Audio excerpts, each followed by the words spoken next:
Halo teman-teman, salam kenal, saya Jevon. Pada video kali ini, kami dari kelompok 2 akan membahas materi tentang pelanggaran etika profesi manajemen dari mata kuliah etika bisnis. Nah, pada materi kali ini, pelanggarannya dilakukan oleh PT Golden Castle.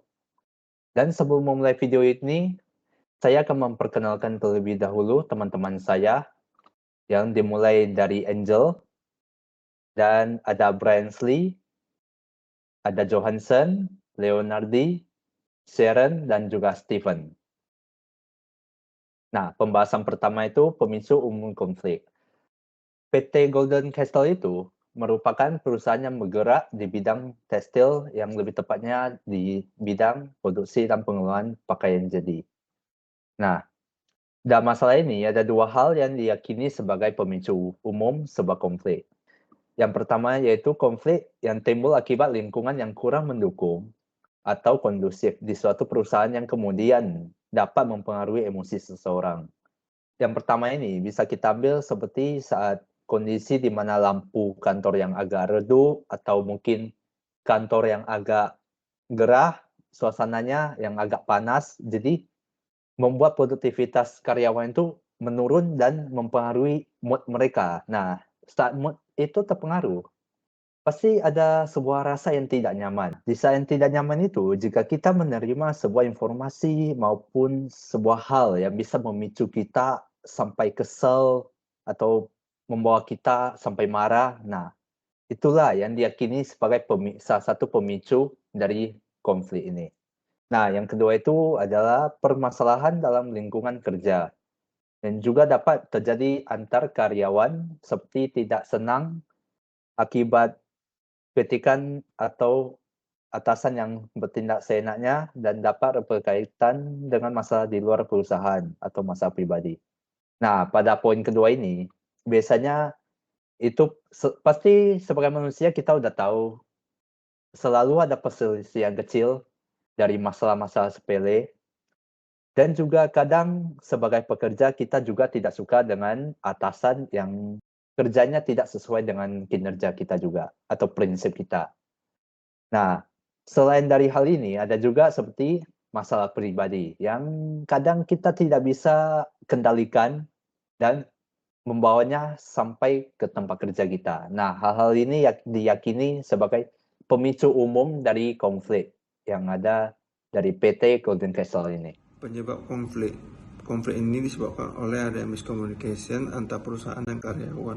Salah satu miscommunication yang terjadi antara perusahaan dan karyawan adalah mengenai perubahan kebijakan dalam menghitung gaji karyawan, tetapi perusahaan belum memberitahukan kepada perusahaan mengenai apa yang menjadi perubahan kebijakan tersebut, sehingga para karyawan merasa diperlakukan semena-mena oleh perusahaan, yang membuat para karyawan kesal dan kecewa kepada perusahaan.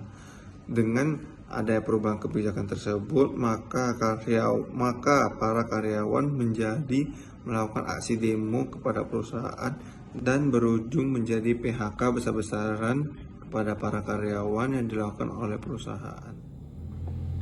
Penyebab konflik.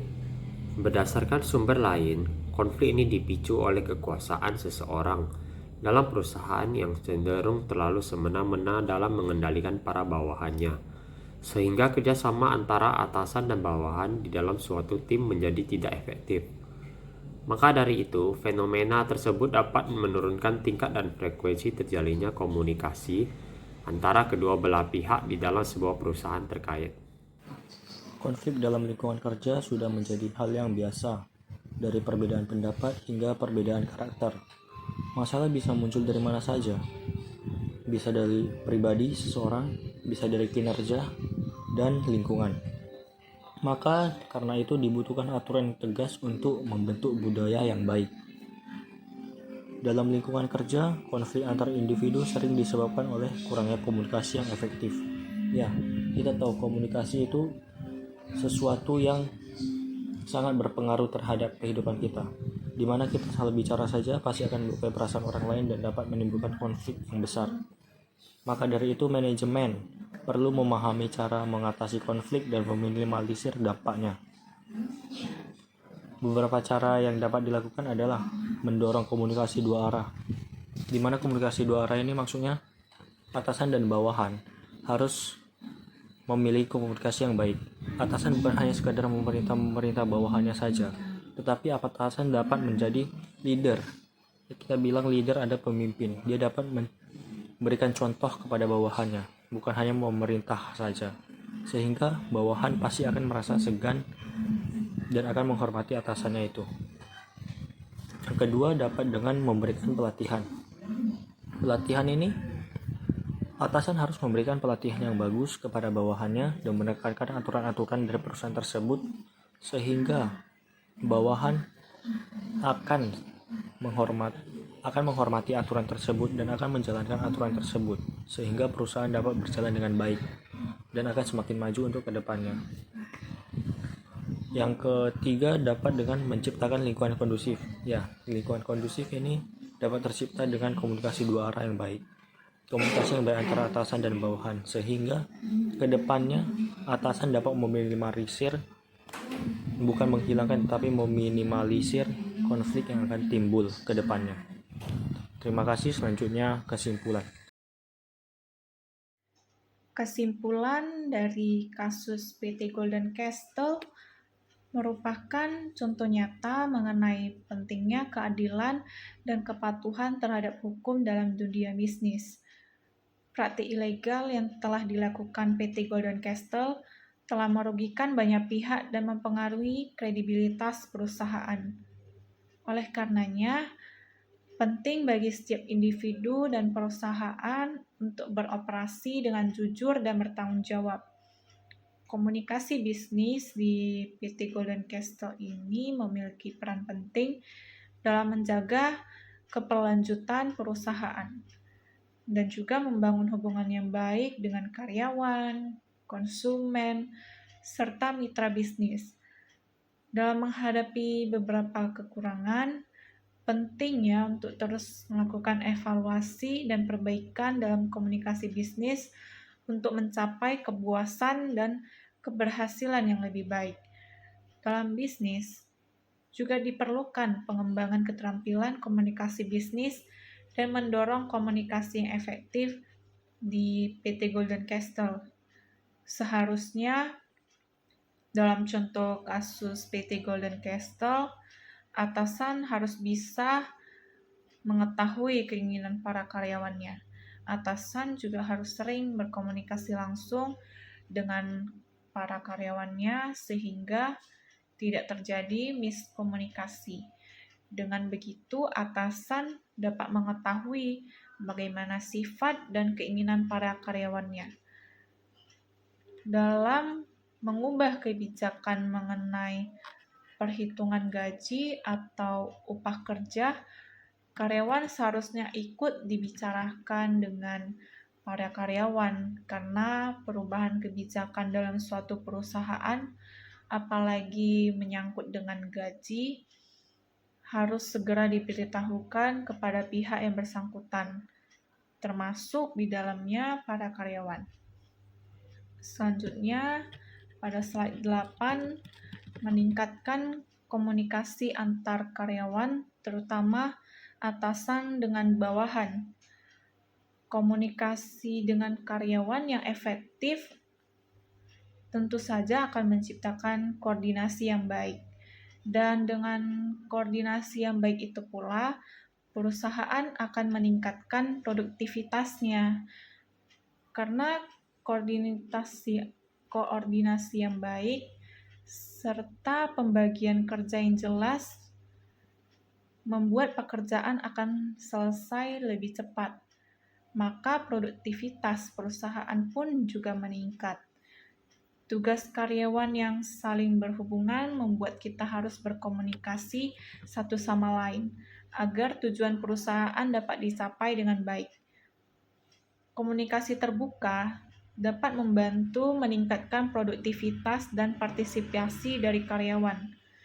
Mereka juga dapat berbagi pemikiran dan ide berkaitan dengan tugas dan pekerjaan mereka, sehingga tujuan perusahaan bisa dicapai lebih mudah. Lalu komunikasi harus dilakukan dalam dua arah jika ingin tujuan komunikasi itu tercapai. Begitu juga saat kita berada di kantor. Melalui komunikasi mampu menumbuhkan ikatan tim menjadi lebih baik dan semakin dekat satu sama lain. Komunikasi secara terbuka sangat diperlukan dalam sebuah tim kerja agar lebih mudah untuk membagi tugas tiap anggota tim, menyelesaikan masalah, juga dalam memberikan motivasi sehingga tidak akan terjadi perselisihan yang lebih jauh. Perusahaan dapat mengadakan acara atau kegiatan kantor secara bersama-sama dalam rangka untuk meningkatkan suasana yang harmonis dan akrab. Di sini perusahaan itu dapat meningkatkan hubungan antara karyawan, di mana dengan melakukan acara-acara tahunan seperti outing atau perayaan ulta perusahaan. Karena ketika adanya kegiatan itu, pasti setiap karyawan itu akan menghadiri acara tersebut, baik dari divisi yang sama maupun divisi yang berbeda. Ketika hal tersebut terjadi, maka secara tidak langsung itu karyawan pasti akan bersosialisasi. Dan dari sosialisasi itu akan terbentuk adanya keharmonisan atau keakraban yang akan berpengaruh terhadap kerjasama yang dilakukan ketika ada di kantor untuk melakukan pekerjaan yang saling berhubungan. Kemudian penting untuk membentuk tim penanganan konflik yang terlatih dan adil, serta memberikan saluran pengaduan yang aman dan nyaman. Di dalam perusahaan itu pasti ada tim penanganan seperti grup HR, di mana berperan untuk menjalin hubungan kerjasama antara karyawan. Dengan adanya hubungan karyawan yang harmonis itu dapat mempengaruhi performa dari karyawan dalam melakukan pekerjaan antara satu sama lain. Jadi ketika ada permasalahan itu ditangani secara langsung dengan cara diskusi atau menemukan solusi agar untuk kedepannya ketika terjadi masalah tersebut sudah ada pemecahan masalah. Jadi tidak terimbas dengan pekerjaan yang seharusnya diselesaikan dalam waktu yang ditentukan. Kemudian pemantauan lingkungan kerja dan survei kepuasan karyawan secara berkala akan membantu menciptakan lingkungan yang kondusif. Mungkin itu saja yang dapat kami sampaikan pada presentasi kami kali ini. Jika ada kekurangan mohon diperbaiki. Itu saja dari kami. Sekian, terima kasih.